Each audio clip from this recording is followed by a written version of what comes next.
अस्सलाम वालेकुम friends, welcome back to my channel Laiba health tips. Friends, आज मैं आप लोगों के साथ दही से बालों को घना बनाने के लिए एक बहुत ही बेहतरीन मास्क के बारे में बताऊंगी। फ्रेंड्स, आज मैं आपको बालों के लिए बहुत ही बेहतरीन मास्क के बारे में बताऊंगी, जिसके इस्तेमाल से आपके बाल बहुत लंबे घने होंगे, नए बाल आएंगे और गिरना बंद होंगे। तो चलिए शुरू करते हैं, पर इसके पहले प्लीज़ मेरे चैनल को सब्सक्राइब कर लीजिए और बेल आइकन को दबाइए एवरी लेटेस्ट ब्यूटी अपडेट को सबसे पहले पाने के लिए।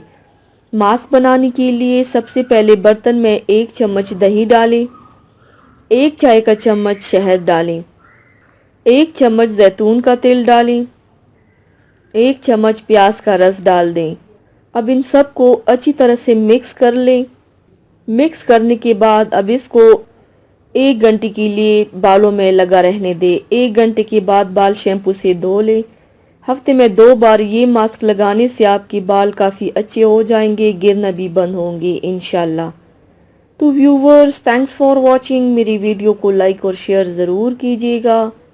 मिलते हैं एक और नई वीडियो में, तब तक के लिए अल्लाह हाफिज़।